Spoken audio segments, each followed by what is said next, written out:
Praise lord. హల్లెలూయా. అందరు సంతోషంగా ఉన్నారా? సంతోషంగా ఉంటే హల్లెలూయా చెప్తాం. హల్లెలూయా, హల్లెలూయా. ఈ దినాన దేవుడు గొప్ప అద్భుత కార్యం చేయనన్నాడు.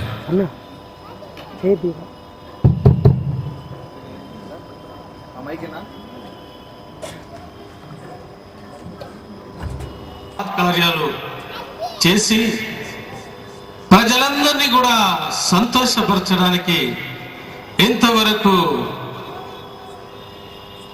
అందరి చేత స్తుతించబడి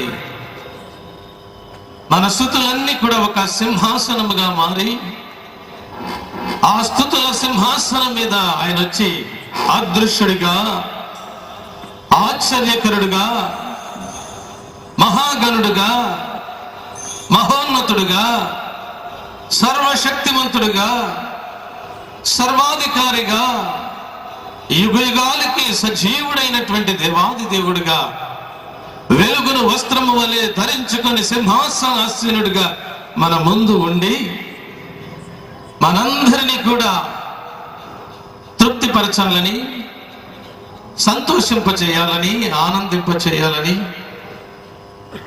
మనలో ఉన్నటువంటి ప్రతి ఒక్క బలహీనతను ఈ దినాన్న తీసివేయాలని, మనకు కావలసినటువంటి ప్రతి దాన్ని కూడా అనుగ్రహించాలని జీవం కలిగిన దేవుడు మన మధ్యలోనికి వచ్చాడు. మన మధ్యలో ఉన్నాడు కనుక మనమందరం సంతోషముతో, ఆనందముతో ఆయన మహింపరిచి, ఆయన కనపరిచి, ఆయన హెచ్చించినట్లయితే దేవుడు మనందరినీ కూడా తన కృపలో జ్ఞాపకం చేసుకుని గొప్ప అద్భుత కార్యం చేయనన్నాడు. మనందరం కూడా ఒకసారి అందరం కూడా నిలబడదాం. దేవుని మహాకృపను బట్టి సియోని ప్రార్థనా మందిరములో సియోను స్తుతి ఆరాధనలు అనే క్యాసెట్ దేవుని మహాకృపను బట్టి పాడడం జరిగింది. దానిలో నుండి ఒక పాట పాడదామని ఆశపడుతున్నాం. దేవుని స్తుతించుదాం, దేవుని మహింపరచుదాం. అందరూ కూడా ఏకీవించి పాడండి.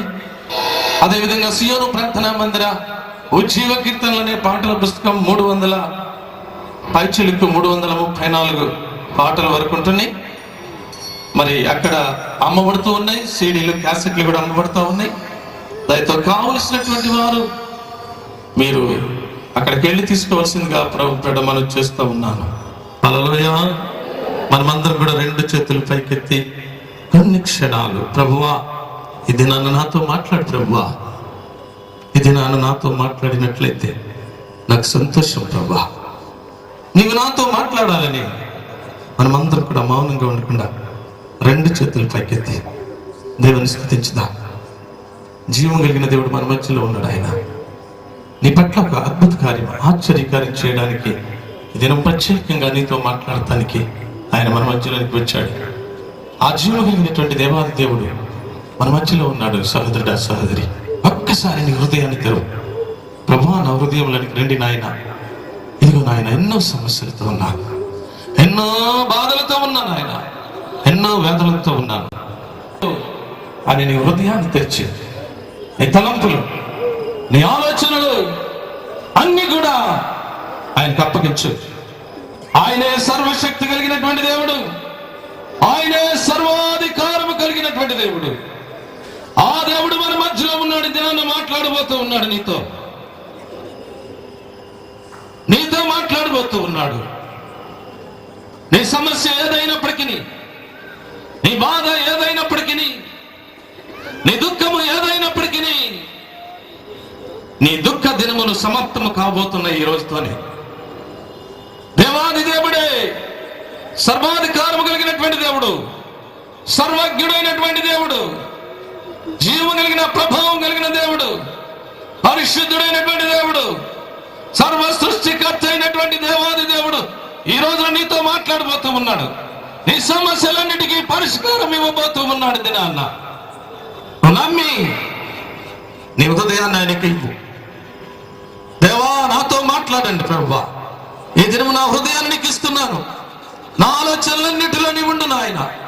ఇది మొదలుకొని ప్రభువా నీ సాక్షివిడిగా ఉంటానని నీ ఒక్కసారి నీ హృదయాన్ని తెరిచినట్లయితే ఆయన మన మధ్యలో ఉన్న దేవుడు తప్పకుండా నిన్ను దర్శించబోతున్నాడు. ఈ సమయంలో నిన్ను స్వస్థపరచబోతున్నాడు. ఆయన నిన్ను బాగు చేయబోతున్నాడు. నిన్ను మార్చబోతూ ఉన్నాడు. నిన్ను అనేకమైన సమస్యల నుండి విడిపించబోతూ ఉన్నాడు. బంధకాల నుండి విడిపించబోతూ ఉన్నాడు. దుష్టత్వం నుండి విడిపించబోతూ ఉన్నాడు. దుర్మార్గత నుండి విడిపించబోతూ ఉన్నాడు. ఆయన మాట తప్పని దేవుడు. ఆయన మార్పు లేనటువంటి దేవుడు. ఆయన మాట ఇచ్చి నెరవేర్చే దేవుడు. ఈ సమయంలో ప్రతి వారిని కూడా ప్రార్థనాపూర్వకంగా ఉందాం. ప్రార్థన చేద్దాం. పరిశుద్ధుడైన తండ్రి, జీవం కలిగినటువంటి మా యేసయ్యా, నీ గొప్ప నామానికి వందనాలు. ఇది నాన్న పొద్దుటూరు ప్రాంతానికి నాయన మీరు వచ్చినందుకు వందనాలయ్యా.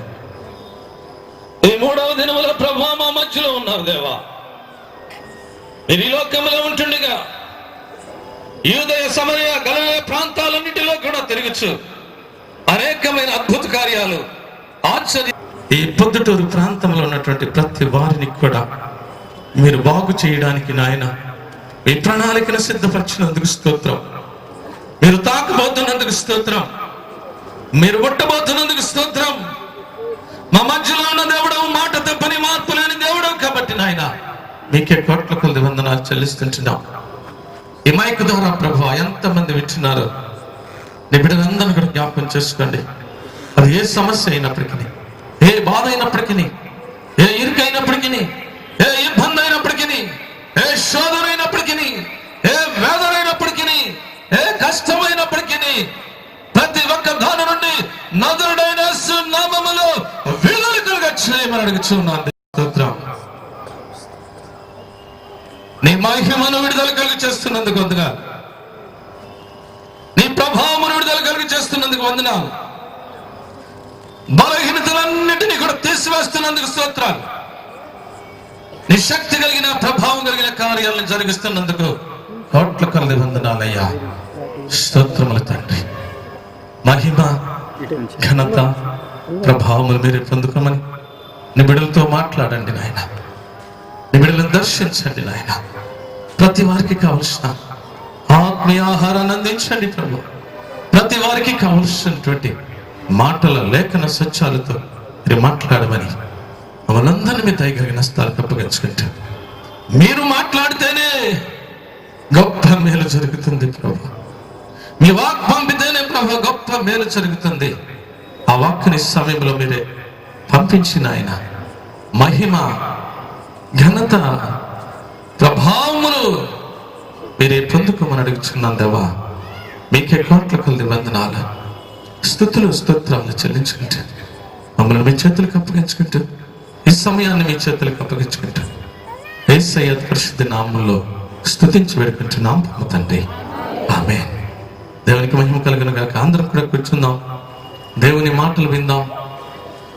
దేవుడు మనందరి నిమిత్తం గొప్ప మేలును తీసుకుని మనకు దగ్గరికి వచ్చినాడు. ఆయన మొదటి దినాన తన ప్రేమను గురించి మాట్లాడి ఇచ్చినాడు పిల్లరా. 2వ దినాన నీకు ఈ ప్రాంతంలో ఉన్నటువంటి ప్రతి వారికి, నాకు, మనందరికీ కూడా మేలు చేస్తానని మాట్లాడినటువంటి దేవుడు, ఆ దేవాది దేవుడు దినాన్న నీతో మాట్లాడబోతూ ఉన్నాడు. నీకున్నటువంటి బలహీనతలు, నీకున్నటువంటి కష్టాలను, నీకున్నటువంటి ఇరుకులు, నీకున్నటువంటి ఇబ్బందులు, నీకున్నటువంటి బాధలు, నీకున్నటువంటి వేదనలు, నీకున్నటువంటి శోధనలు, వాటన్నిటిని తొలగించి శాంతి, సమాధానము, నెమ్మది, సంతోషము, ఆనందము అన్నిటినీ కూడా మీకు ఇవ్వబోతూ ఉన్నాడు దినాన్న. దేవునికి మహిమ కలుగును గాక. హల్లెలూయా, హల్లెలూయా. నమ్ముతున్నారా మీరు? నమ్ముతున్నారా అందరూ? నమ్మితే హల్లెలూయా గట్టిగా చెప్దాం. హల్లెలూయా. నమ్ముట నీ వలనైనట్లయితే నమ్ము వారికి సమస్తము సాధ్యము అని దేవుడు చెప్తున్నటువంటి మాట. ఆయన ఎలాంటి దేవుడు అంటే ఆయన శక్తి కలిగిన దేవుడు. ఆయన ఎలాంటి దేవుడు అంటే ఆయన సమస్తాన్ని కూడా సృష్టించినటువంటి దేవుడు. ఆయన ఎలాంటి దేవుడు అంటే సర్వాధికారం కలిగినటువంటి దేవాది దేవుడు. ఆయనకు అసాధ్యమైనటువంటిది ఏదీ లేదు. అందుచేతనే ప్రత్యక్షమై తన బిడ్డలతో మాట్లాడి దర్శనమిచ్చి ఎన్నో విధాలుగా ప్రజలందరికీ మేలు కలిగేలాగిన, ప్రజలందరికీ ఉపకారాలు కలిగేలాగిన, ప్రజలందరికీ కావలసినటువంటి ప్రతి అవసరతను తీర్చేలాగిన దేవుడు మాట్లాడబోతూ ఉన్నాడు. ఇది నాన్న, మన అవసరతలన్నీ కూడా ఆయనకు తెలుసు, మన అక్కరతలన్నీ కూడా ఆయనకు తెలుసు.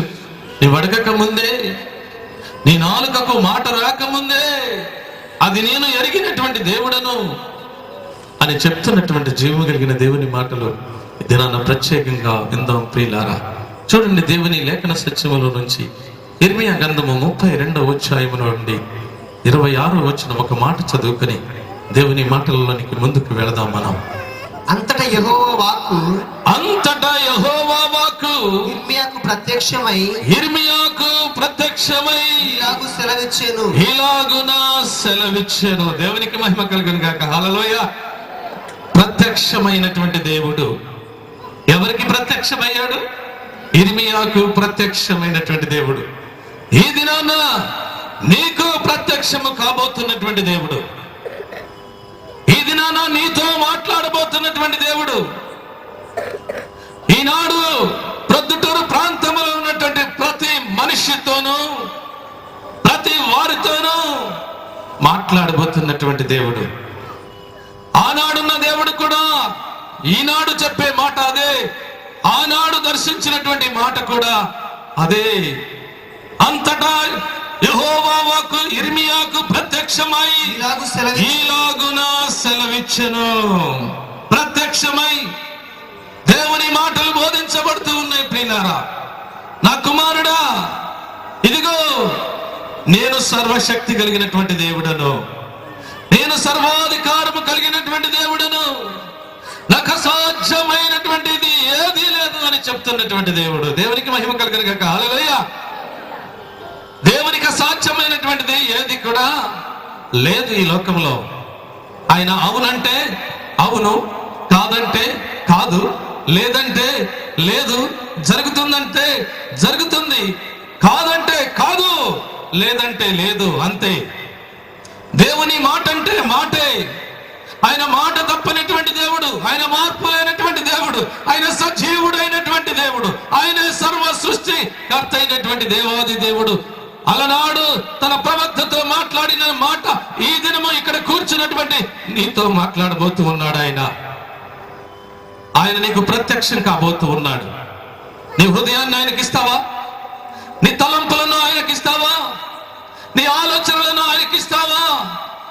నువ్వు బాధలో ఉన్నావా? నువ్వు కష్టంలో ఉన్నావా? నువ్వు ఇరుకులో ఉన్నావా? నువ్వు ఇబ్బందిలో ఉన్నావా? నువ్వు వేదనలో ఉన్నావా? నువ్వు అశాంతితో ఉన్నావా? శాంతి లేకుండా ఉన్నావా? సమాధానం లేకుండా ఉన్నావా? నువ్వు ఏ విధంగా ఉన్నావు కుమారుడా? ఆయనకు తెలుసు. నువ్వు ఏ బాధతో వచ్చావో ఆయనకు తెలుసు. ఏ కష్టంతో వచ్చావో ఆయనకు తెలుసు.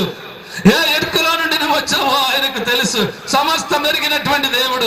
ఆయన కను దృష్టి చేత అందరినీ పరిశీలిస్తున్నటువంటి దేవాది దేవుడు. ఆ దేవుడే సర్వశక్తి మంతుడని చెప్తా ఉన్నాడు. దేవునికి మహిమ కలుగును గాక. హల్లెలూయా. కీర్తనల గ్రంథం 11వ అధ్యాయంలో 4వ వచనంలో ఉంది ఒక మాట చూద్దాం. యెహోవా తన పరిశుద్ధాలయములో ఉన్నాడు. యెహోవా దేవుడు తన పరిశుద్ధాలయములో ఉన్నాడు. యెహోవా సింహాసనము ఆకాశమందున్నది. ఆయన నరులను కన్నులారా చూచుచున్నాడు. దేవునికి మహిమ కలుగును గాక. హల్లెలూయా.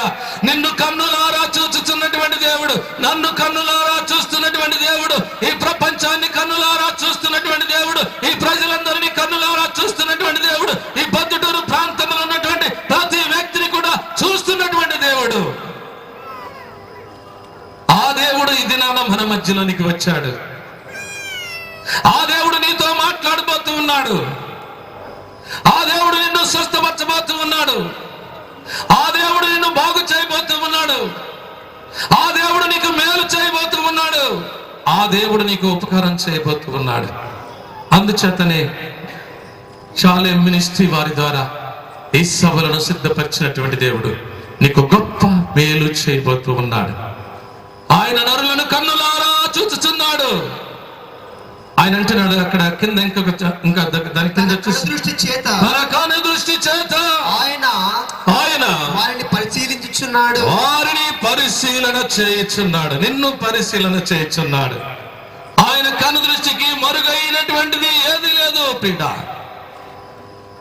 ఓ కుమారుడా, ఓ కుమార్తె, నువ్వేదో అనుకుంటున్నావు, నన్నెవరు చూడలేదు అనుకుంటున్నావు, నాకేం పర్వాలేదు అనుకుంటున్నావు. కానీ దేవుని కను దృష్టికి ఏది మరుగైనటువంటిది లేదు. దొంగ ఎవరో తెలుసు, మోసగాడు ఎవరో తెలుసు, భయంకరమైన స్థితిలో ఉన్న మాది ఎవరో తెలుసు, త్రాగుబోతు ఎవరో తెలుసు, తిరిగిపోతే ఎవరో తెలుసు, భయంకరమైనటువంటి బలహీనతలు కలిగిన వారు కూడా తెలుసు. లేక నీ బాధలు తెలుసు, నీ వ్యాధులు తెలుసు, నీ కష్టాలు తెలుసు, నీ ఇరుకులు, నీ ఇబ్బందులన్నీ కూడా ఆయనకు తెలుసు. ఆయనకు మరుగైనటువంటిది ఏది లేదు. ఆయనకు మరుగైనటువంటిది ఏది లేదు. ఆయన అంటున్నాడు ఇంకో చోట 139వ కీర్తన మొదటి వచనంలో అంటాడు, ఇంకొక మాట అంటాడు, యెహోవా నీవు నన్ను పరిశోధించి తెలుసుకొని ఉన్నావు. నేను కూర్చుండుట. హల్లెలూయా, దేవునికి మహిమ కలుగును గాక. హల్లెలూయా. నీవు ఇక్కడ కూర్చుండుట, నేను లేచుట, నేను నిలబడుట నీకు తెలియను.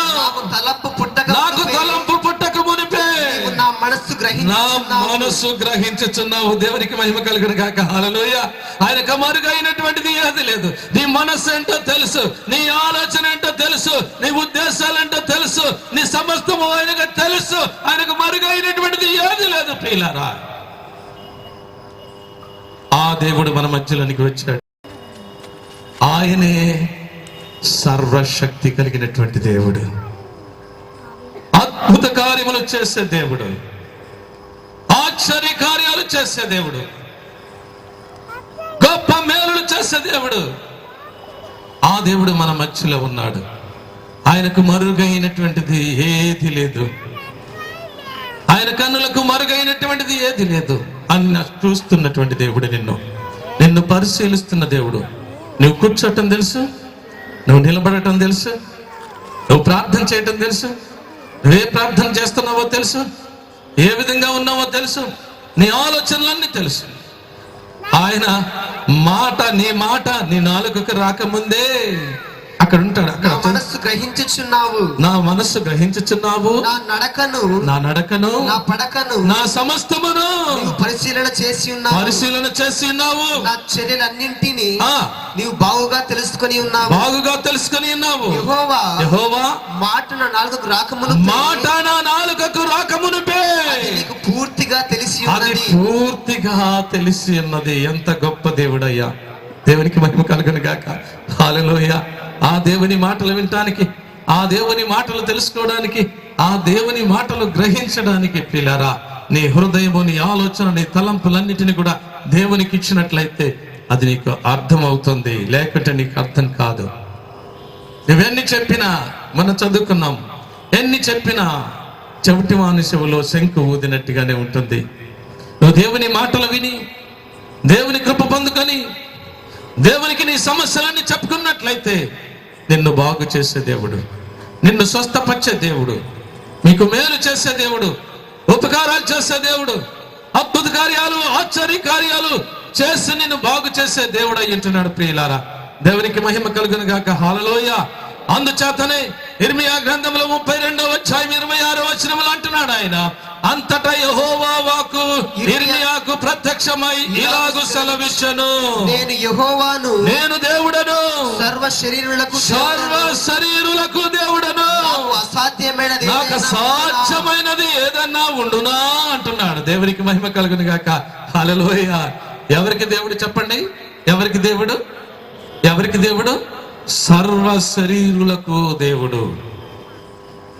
నీకొక్కడికే, నాకొక్కడికే కాదు, ఈ పొద్దుటూరు ప్రాంతంలో ఉన్న ప్రజల మట్టికే కాదు,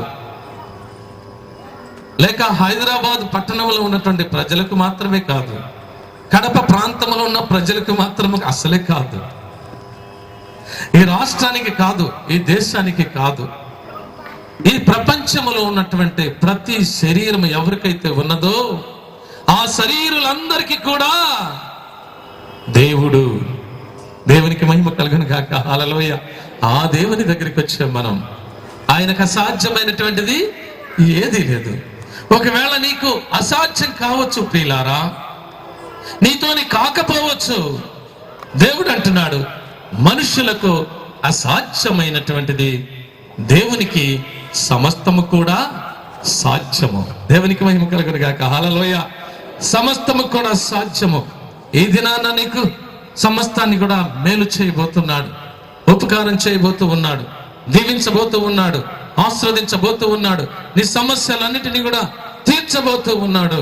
అందుకని ఆయన అంటున్నాడు, నేను సర్వశక్తి కలిగినటువంటి దేవుడను, నాకు సాధ్యమైనటువంటిది ఏదీ లేదు అంటున్నాడు. ద్వితీయోపదేశ కాండము 6వ అధ్యాయం 24వ వచనం చదువుకుందాం. మనకు నిత్యము మేలు కలుగుటకై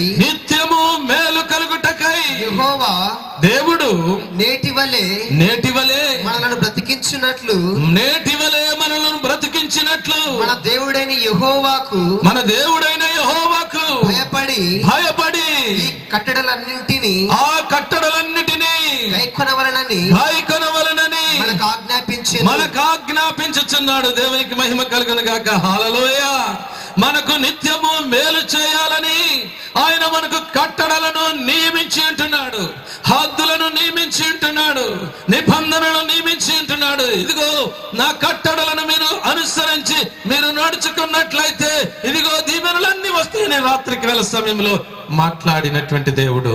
ఇది నాన్న ప్రత్యేకంగా నాకు అసాధ్యమైనటువంటిది ఏది లేదు, నేను సర్వశక్తి కలిగినటువంటి దేవాది దేవుడను అని మాట్లాడుచున్నటువంటి దేవుడు, మన పితరులతో మాట్లాడినటువంటి దేవుడు, అబ్రహాముతో మాట్లాడిన దేవుడు, ఇస్సాకుతో మాట్లాడినటువంటి దేవుడు, యాకోబుతో మాట్లాడినటువంటి దేవుడు, యోసేపుతో మాట్లాడినటువంటి దేవుడు, మోసేతో మాట్లాడినటువంటి దేవుడు, దావీదుతో మాట్లాడిన దేవుడు ఈ రాత్రి నీతో మాట్లాడబోతున్నాడు. ఆయన సర్వశక్తి కలిగినటువంటి దేవాది దేవుడు అయి ఉంటున్నాడు. ఆయన మన మధ్యలో ఉన్నాడు. నిన్ను ఇది నాన్న గొప్ప మేలుతో నింపబోతూ ఉన్నాడు. దేవునికి మహిమ కలుగును గాక. హల్లెలూయా. హల్లెలూయా. మేలు పొందుకుంటారా? మీరు ఉపకారాలు పొందుకుంటారా? అద్భుత కార్యాలు, ఆశ్చర్య కార్యాలు పొందుకుంటారా? నీకు కావలసినటువంటిది ఏదో ఆయనకు బాగా తెలుసు. అది ఇవ్వబోతున్నాడు ఇది నాన్న. అది జరగబోతుంది నీ జీవితంలో. చూడండి, ఆదికాండము 17వ అధ్యాయములో 1వ వచనములో చూసినట్లయితే గొప్ప మాట, ఇంకొక మాట వ్రాయబడుతూ ఉంది. అబ్రాము 99 ఏండ్ల వాడైనప్పుడు యెహోవా అతనికి ప్రత్యక్షమాయను. దేవునికి మహిమ కలుగును గాక. హల్లెలూయా. ఎన్ని సంవత్సరాలకు ప్రత్యక్షమయ్యాడు దేవుడు చెప్పండి? బైబిల్ ఉన్నాయా మీ దగ్గర? విన్నారా నా మాట? ఎన్ని సంవత్సరాలకు దేవుడు ప్రత్యక్షమయ్యాడు? 99 సంవత్సరాలకు. ఇర్మియాకి ఎన్ని సంవత్సరాలు ప్రత్యక్షమయ్యాడు చెప్పండి? ఇర్మియా గ్రంథం 1వ అధ్యాయం చూడండి, 4వ వచనం చదువుకుందాం. యెహోవా వాక్కు నాకు ప్రత్యక్షమై ఇలాగు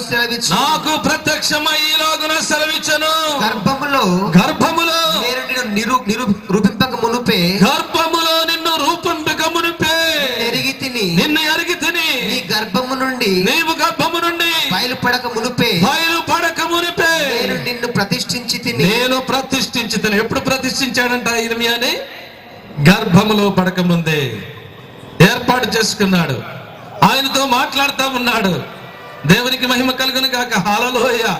తల్లి గర్భములో రూపుదిద్దక ముందే నేను ఎరిగినటువంటి దేవుడను, నేను ప్రత్యేకించినటువంటి దేవుడను, నీతో మాట్లాడిపోతున్న దేవుడనని చెప్తున్నటువంటి దేవాది దేవుడు ఈ దినాన చూసినట్లయితే ఆయన అబ్రహాముతో మాట్లాడుతున్నాడు. అబ్రహ్మ 99 సంవత్సరాలు కలిగినటువంటి అబ్రహాముతో మాట్లాడుతూ ఉన్నాడు. 17వ అధ్యాయంలో ఆదికాండము 1వ వచనంలో యెహోవా అతనికి ప్రత్యక్షమై, దేవుడు అతనికి ప్రత్యక్షమై, నేను సర్వశక్తి గల దేవుడను, నేను సర్వశక్తి కలిగినటువంటి దేవుడను, నా సన్నిధిలో నిలుచుచు నిందారహితుడవై ఉండుము. దేవునికి మహిమ కలుగును గాక. హల్లెలూయా. నా సన్నిధిలో నీవు నిలుచుచు నిందారహితుడవై ఉన్నట్లయితే ఈ దినాన ప్రత్యేకముగా నీకు కలగబోయే గొప్ప మేలు ఎంతో గొప్పదని దేవుడు చెప్తా ఉన్నాడు. ప్రియులారా, అబ్రహాముకి ఇచ్చినటువంటి మాట ఈ దినాన నీకు ఇవ్వబోతున్నాడు. ఇస్సాకుకి ఇచ్చినటువంటి మాట నీకు ఇవ్వబోతూ ఉన్నాడు. యాకోబుకి ఇచ్చినటువంటి మాట నీకు ఇవ్వబోతూ ఉన్నాడు. ఇర్మియాతో మాట్లాడినటువంటి దేవుడు ఈనాడు నీతో మాట్లాడబోతూ ఉన్నాడు. ఆయన ఈ లోకంలో ఉంటుండగా అనేక మంది యూదయ సమరయ ప్రాంతాలలో గలిలయ ప్రాంతాల్లో తిరుగుతూ ఉంటుండగా జనములు గుంపులు గుంపులుగా జల ప్రవాహంగా వచ్చినప్పుడు ఆయనకి అనేకమైనటువంటి అద్భుత కార్యాలు, ఆశ్చర్య కార్యాలు, గొప్ప కార్యాలు చేసినటువంటి దేవాది దేవుడు, ఆ దేవుడు ఈనాడు కూడా మన మధ్యలో ఉండి ఈ గొప్ప కార్యాన్ని చేయబోతూ ఉన్నాడు. ప్రియులారా, అద్భుత కార్యం చేయబోతూ ఉన్నాడు. ఆశ్చర్య కార్యం చేయబోతూ ఉన్నాడు. ఘనమైన బలమైన కార్యం చేయబోతున్నాడు. అది ఎలాంటి రోగమైనప్పటికీ, ఎలాంటి బలహీనత అయినప్పటికీ, ఎలాంటి కష్టమైనప్పటికీ, ఎలాంటి ఇరుకైనప్పటికీ దాని నుండి నీకు విడుదల చేయబోతూ ఉన్నాడు దేవుడు ఈ రాత్రి వేళ. అందుచేతనే నేను సర్వశక్తి కలిగినటువంటి దేవుడను, నాకు అసాధ్యమైనటువంటిది ఏది లేదు. దేవునికి మహిమ కలుగును గాక. హల్లెలూయా. దేవునికి అసాధ్యమైనటువంటిది ఏదన్నా ఉందా? చెప్పండి, ఏదన్నా ఉందా? దేవునికి అసాధ్యమైనటువంటిది ఏది లేదు ప్రియులారా, ఏది లేదు. కాబట్టి దేవునికి అసాధ్యమైనటువంటిది ఏది లేదు కనుక ఆయన అంటున్నాడు, ఇదిగో భయంకరమైనటువంటి స్థితి నుండి నిన్ను విడిపించబోతూ ఉన్నాను, భయంకరమైనటువంటి రోగము నుండి విడిపించబోతూ ఉన్నాను అని ఆయన అంటున్నాడు. ఇదిగో ఇక్కడ చూసినట్లయితే, దేవుని వాక్యంలో చూసినట్లయితే లూకాసు వార్త 19వ అధ్యాయము 1వ వచనంలో ఒక వ్యక్తి ఉన్నాడు. ఆయన రాత్రి కాల సమయంలో అందరినీ కూడా పిలిచినటువంటి దేవుడు. ఎవరిని పిలిచాడు? 49వ కీర్తన 1వ వచనంలో చూసినట్లయితే చూడండి, సర్వజనులారా ఆలకించుడి, ఆలకించుడి, సామంతులేమి, సామాన్యులేమి, ధనికులేమి, దరిద్రులేమి, సర్వభూజనులారా మీరు చెవియొగ్గి ఆలకించుడు అని పిలిచినటువంటి దేవుడు ఆయన ఈ లోకములో ఉంటుండగా ఆ ప్రాంతాలన్నింటినీ కూడా దర్శించుకుంటూ వెళుతూ ఒక ప్రాంతానికి వెళుతున్నటువంటి సందర్భంలో ఒక వ్యక్తి కనబడ్డాడు. ఆయన అక్కడికి చూడండి, దేవుని వాక్యంలో లూకాసు వార్త 19వ అధ్యాయం 1వ వచనంలో చూసినట్లయితే గొప్ప ధనవంతుడు కనబడ్డాడు. అక్కడ ఆయన సంచరించుచు ఎరికో పట్టణములో ప్రవేశించి దాని గుండా పోవుచుండగా ఇదిగో సుంకపు గుత్తదారుడును ధనవంతుడునైనా జక్కయ్య అన్న పేరు కలిగినటువంటి ఒకడుండెను. దేవునికి మహిమ కలుగును గాక. హల్లెలూయా. ఎవరట అతను? గొప్ప ధనవంతుడు. ఎక్కువగా ధనం సంపాదించాడు, ఎంతెంతో ధనం సంపాదించాడు, మోసంతో ధనం సంపాదించాడు, డబ్బులకు డబ్బులు వసూలు చేసి ధనము సంపాదించాడు. ప్రియులారా, ధనం ఉన్నది, ఆస్తి ఉన్నది, అంతస్తున్నది, హోదా ఉన్నది, అన్ని రకాలుగా ఉన్నాయి. కానీ అతనికి మాత్రము శాంతి లేదు, సమాధానము లేదు, నెమ్మది లేదు, సంతోషము లేదు. ప్రియులారా, కానీ ధనం ఉంది. ఈ లోకంలో ధనము చూస్తుంటున్నారు, కానీ శాంతి సమాధానము లేకుండా జీవిస్తూ ఉన్నాడు ఈ లోకంలో. అలాంటి వాడిని శాంతి లేకుండా, సమాధానము లేకుండా, సంతోషము లేకుండా, నెమ్మది లేకుండా, ధనము ఎంత ఉన్నప్పటికీ శాంతి లేని వారికి శాంతినివ్వడానికి, నెమ్మది లేని వారికి నెమ్మదినివ్వడానికి, బలహీనులను స్వస్థపరచడానికి, అనారోగ్యంతో బాధపడుతున్న వారిని బాగు చేయడానికి, కుంటి వారిని, గుడ్డి వారిని, మూగవారిని అందరిని కూడా ముట్టి తాకి స్వస్థపరచడానికి ఆయా ప్రాంతాల్లో దర్శిస్తున్నటువంటి దేవాది దేవుడు ఈ దినాలు మన మధ్యలో ఉండి, నేను సర్వశక్తిమంతుడను, నాకు సాధ్యమైనటువంటిది ఏది లేదని చెప్తున్నటువంటి దేవాది దేవుడు అంటున్నాడు. సుంకపు గుత్తదారుడు అని ఒక వ్యక్తి ఉన్నాడు. అతని పేరు జక్కయ్య. చదవాలన్నమాట. ధనవంతుడునైనా జక్కయ్య అను పేరు గలవాడు ఉండెను.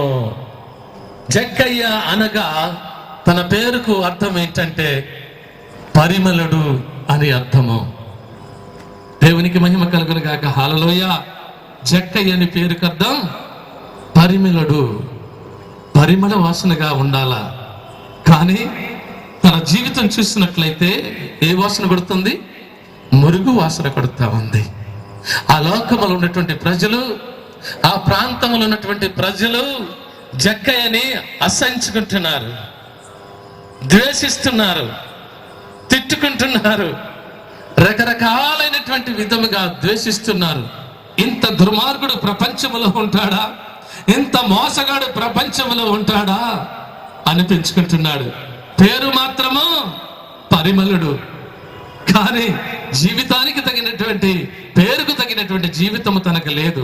చాలా మంది ఇక్కడ కూర్చున్నటువంటి వారు ఉన్నారు, చాలా మంది ఉన్నారు ప్రియులారా. ఈ పొద్దుటూరు ప్రాంతంలో పేరు ఉంటుంది కానీ పేరుకు తగ్గ జీవితాలు లేవు, పేరుకు తగ్గిన బ్రతుకులు లేవు, పేరుకు తగ్గిన జీవితాలు జీవించకుండా తన ఇష్టానుసారంగా జీవించేటటువంటి వారు ఎంతో మంది ఉన్నారు ప్రియులారా. అదే విధంగా ఈ ధనవంతుడు కూడా గొప్ప ధనవంతుడే, ఎంతో ధనము సంపాదించాడు, మోసముతోనూ పాపముతోనూ శాపముతోనూ అంతటినీ సంపాదించాడు. కానీ అందరితోనూ దూషింపబడుతున్నటువంటి గొప్ప ధనవంతుడు అయ్యుంటున్నాడు ప్రియులారా. దేవుడు అన్నాడు, ధనవంతుడు పరలోక రాజ్యమునకు వారసుడు కానేరడన్నాడు. సూది బజ్జములో వంట దూరుట ఎంతో సులభమని యేసయ్య చెప్పాడు. దేవునికి మహిమ కలుగును గాక. హల్లెలూయా. సూది బెజ్జంలో వంట దూరుతుందా? ఈనాడు సూది బెజ్జంలో దారం పెట్టడమే చాలా కష్టం కదా. స్త్రీలకి బాగా తెలుసు, పురుషుల కంటే ఎక్కువ. సూది బెజ్జంలో దారం పెట్టాలంటే చాలా టైం తీసుకుంటుంది. అలాంటిది ధనవంతుని గురించి దేవుడు చెప్తున్నాడు ఏంటంటే, ధనవంతుడు పరలోక రాజ్యములోనికి చేరుట కంటే సూది బెజ్జములో వంట దూరుట ఎంతో సులభము అని చెప్పాడు. దేవునికి మహిమ కలుగును గాక. హల్లెలూయా. ఇప్పుడు జక్కయ్య పరలోకానికి వారసుడు అవుతాడంటారా? దేవుని తలంపులేంటి, దేవుని ఆలోచనలేంటి, దేవుని ప్రణాళికలేంటి అసలు జక్కయ్య పట్ల? ఆనాడు జక్కయ్య పట్ల ఉన్నటువంటి ప్రణాళికలేంటి? ఈనాడు నీ పట్ల, నీ కూర్చున్నటువంటి నీ పట్ల, నీ కుటుంబం పట్ల, నీ బిడ్డల పట్ల, లేకుంటే నీ జీవితం పట్ల ఆయనకున్నటువంటి ప్రణాళిక ఏంటంటే, నీ బ్రతుకును మార్చాలా, నీ జీవితాన్ని మార్చాలా. అందు గురించి అంటున్నాడు ఆయన, నేను సర్వశక్తిమంతుడను, నాకు అసాధ్యమైనటువంటిది ఏదీ లేదు అంటున్నాడు. కానీ ఎంతో మంది మార్చాలని ప్రయత్నం చేయొచ్చు జక్కయ్యని. ఎందుకు ఇలాంటి పాడు బ్రతుకు బ్రతుకుతున్నావు, ఎలాంటి పాడు జీవితం జీవిస్తున్నావని ఎంతో మంది జక్కయ్యతో మాట్లాడుండొచ్చు ప్రియులారా. జక్కయ్య వినలేదు. ఎంతో మంది చెప్పుండొచ్చు, ఎందుకు ఈ మోసకరమైనటువంటి జీవితం, ఎందుకు ఈ పాప జీవితం, ఎందుకు ఈ దుష్ట జీవితం, ఎందుకు ఈ పనికి మాలిన జీవితం, పోయి ఆ నీళ్ళ లేని గుంటలో పడి చావరాదు అని అంతమంది స్త్రీలు, లేకుంటే పెద్దవారు, పిల్లవారు, లేకుంటే ఉన్నటువంటి ప్రజలు ఎంతమంది తిట్టుకున్నారు, ఎంతమంది ఆయనను మాట్లాడారో ప్రియులారా. ఎంతమంది తిట్టినా గాని, ఎంతమంది అసహించుకున్నా గాని, ఎంతమంది దూషించినా గాని, ఎంతమంది ఎన్ని చేసినా కానీ తన పాడు జీవితం మార్చబడట్లేదు, తన దుర్మార్గ జీవితం మార్చబడట్లేదు, తన పాప జీవితం మార్చబడట్లేదు, తన మోసకరమైనటువంటి జీవితం మార్చబడట్లేదు ప్రియులారా. భయంకరమైనటువంటి కఠిన జీవితాలు కలిగినటువంటి వారిని, భయంకరమైనటువంటి దుష్ట జీవితం కలిగినటువంటి వారిని, మోసముతో నింపబడినటువంటి వారిని, శాపముతో నింపబడినటువంటి వారిని రాత్రి చదువుకున్నాం. ఆయన 146వ కీర్తనలో 6వ వచనం చదువుకున్నాం. బంధింపబడిన వారిని విడుదల చేయుటకును ఆయన ఆకాశమును భూమిని సముద్రమును అందులోని సర్వమును సృజించిన దేవాది దేవుడు ఆయన ఎన్నడూను మాట తప్పని దేవుడు, బాధపరచబడు